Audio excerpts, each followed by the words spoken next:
আসসালামু আলাইকুম। মোহাম্মদ সিরাজের বল খেলা কেন কঠিন তার পেছনে অন্যতম বড় কারণটা হচ্ছে তার ওয়েবল সিম কিংবা স্ক্র্যাম্বল সিম ডেলিভারিগুলো। এই ধরনের বলগুলো বাতাসে যেভাবে রোল করে খেয়াল করে দেখবেন যে বলের সিমটা কিন্তু স্ক্র্যাম্বলড ওয়েতে বা ওয়েবলড ওয়েতে রোল করছে এবং যেটা আপনারা পর্দায় ঠিক এই মুহূর্তে দেখতে পাচ্ছেন। ইন্টারেস্টিং ব্যাপার হচ্ছে বোলার নিজেও জানেন না যে এই ধরনের ওয়েবল সিম ডেলিভারি বা স্ক্র্যাম্বল সিম ডেলিভারিগুলো আসলে পিচ করার পর কোন দিকে ডিরেকশন নেবে। তবে স্বাভাবিকভাবে যেটা বলা যায় সেটা হচ্ছে বল যদি সিমের উপর পড়ে তাহলে সেটা ডানহাতি ব্যাটারের জন্য ইনকামিং হয়, বাঁহাতি ব্যাটারের জন্য আউটগোয়িং হয়। কিন্তু অন্যদিকে বল যদি লেদারের উপর পড়ে সেক্ষেত্রে সেটা স্ট্রেট বা স্কিড করে থাকে। এবং এক্ষেত্রে আমরা দেখেছি যে এর আগে যখন বাংলাদেশ ইন্ডিয়ার সঙ্গে টেস্ট ম্যাচ ক্রিকেট খেলেছে, লিটন কুমার দাস ওয়েবল সিম ডেলিভারিতে আউট হয়েছিলেন টেস্ট ম্যাচ ক্রিকেটে। জাকির হাসান তার ডেবিউ টেস্ট ম্যাচ ছিল, তিনি ওয়েবল সিম ডেলিভারিতে আউট হয়েছেন। অর্থাৎ ডানহাতি বাঁহাতি দুই ধরনের ব্যাটারের এগেনস্টেই আপনারা সে বিষয়টা দেখলেন যে বলটা কেমন নেচার করে। সবচেয়ে উল্লেখযোগ্য ব্যাপার ছিল ওয়েবল সিম ডেলিভারি দিয়ে বেশি নাচিয়েছিলেন মোহাম্মদ সিরাজ, আমার মনে আছে, অস্ট্রেলিয়ার এগেনস্টে ডেভিড ওয়ার্নারকে। অর্থাৎ বাঁহাতি ব্যাটার, যেহেতু বাংলাদেশ টিমে বাঁহাতি ব্যাটারের সংখ্যা বেশি, এই কারণেই বলছি যে বাঁহাতি ব্যাটাররা আসলে ওয়েবল সিম ডেলিভারি থেকে কিভাবে নাচতে পারেন বা কিভাবে তাদের জন্য সমস্যা তৈরি হতে পারে। খেয়াল করে দেখেন যে ডেভিড ওয়ার্নারকে যেভাবে বল বাইরে বের করে নিয়ে গেছেন, এবং এই জায়গাটাই আসলে মূলত বোঝা যায় না যে বল কি স্ট্রেইট আসবে নাকি বল সেক্ষেত্রে বাইরে বেরিয়ে যাবে। কারণ বোলারের নিজেরও আসলে সেক্ষেত্রে কোনো কিছু আইডিয়া নাই এটা বল পিচ করার পর কিসের উপর পিচ করছে, সিমের উপর পিচ করছে নাকি লেদারের উপর পিচ করছে, সেটার উপর ডিপেন্ড করে। এখন কিভাবে মোহাম্মদ সিরাজ এই ধরনের বলগুলো করে থাকেন সে ব্যাপারে যদি একটু ব্রিফ অ্যানালাইসিসে যাই, সেক্ষেত্রে বলটা যখন হোল্ডিং পজিশনে আছে অর্থাৎ বলটাকে যখন ধরে রেখেছেন তখন খেয়াল করবেন যে ইন্ডেক্স ফিঙ্গারটা কিন্তু সিমের বাইরে আর মিডল ফিঙ্গারটা সেক্ষেত্রে সিমের উপর হোল্ড করা। অর্থাৎ ইন্ডেক্স ফিঙ্গার মানে আম্পায়ার যে আঙ্গুল দিয়ে আউট দেখান সেই আঙ্গুলটা, অর্থাৎ আমাদের যে দ্বিতীয় আঙ্গুলটা সেটা হচ্ছে সিমের বাইরে, এবং সিমটা এমনভাবে ধরা আছে খেয়াল করে দেখেন সেটা কিন্তু 90 ডিগ্রি অ্যাঙ্গেলে সিমটা ধরা নেই। অর্থাৎ আপনি যদি আঙ্গুলটাকে ইন্ডেক্স ফিঙ্গারটাকে 90 ডিগ্রি ধরেন তাহলে সেক্ষেত্রে খেয়াল করে দেখবেন যে সিমটা রয়েছে 110 বা 120 ডিগ্রি অ্যাঙ্গেলে। এবং যে সময়টায় বলটাকে রিলিজ করছেন মোহাম্মদ সিরাজ সেই সময়টাতে তার লাস্ট কন্ট্যাক্ট পয়েন্টটা কিন্তু ইন্ডেক্স ফিঙ্গার। কিন্তু আপনি যদি খেয়াল করে দেখেন, আমরা যদি একটু কম্পেয়ার করি যে মোহাম্মদ সিরাজের অন্য ডেলিভারি যেটা আসলে ডানহাতি ব্যাটারের জন্য আউটসুইংয়ের ক্ষেত্রে তার লাস্ট কন্ট্যাক্টিং পয়েন্ট কিন্তু মিডল ফিঙ্গারটা।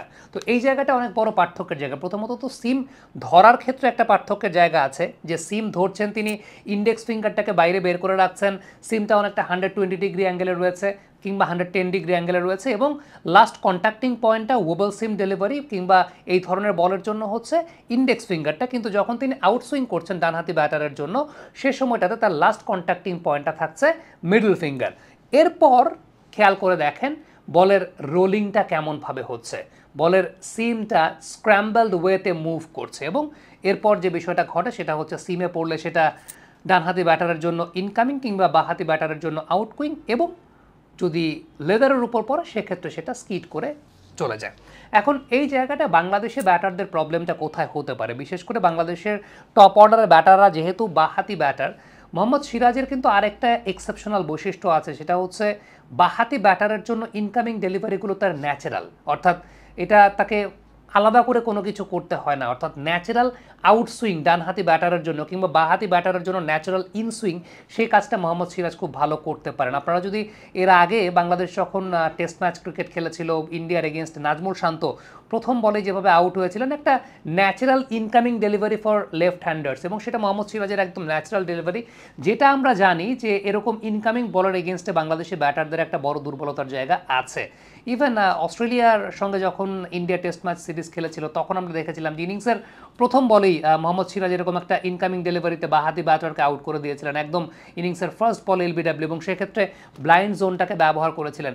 বাংলাদেশে ব্যাটারদের প্রবলেমটা কিন্তু এই জায়গাটাতে বাঁহাতি ব্যাটারদের, সেটা হচ্ছে ওই যে তারা নিজেরা আবার অনেক সময় আর্টিফিশিয়ালি ব্লাইন্ড জোন ক্রিয়েট করে ফেলেন, অনেক বেশি সাফল করে হেড পজিশনটা ফল করে যায়।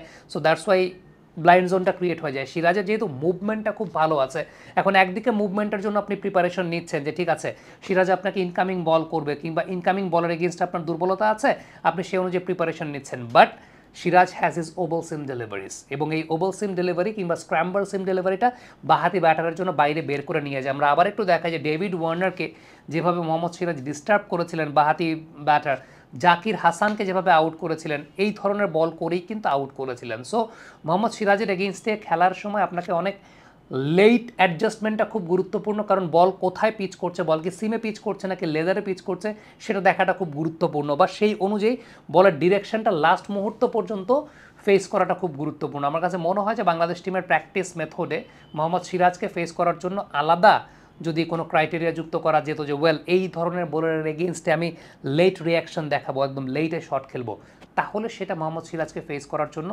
ইজিয়ার হবে বলে আমার কাছে মনে হয়। Thank you very much. Comment বক্সে আপনাদের মন্তব্য মতামত জানতে চাই।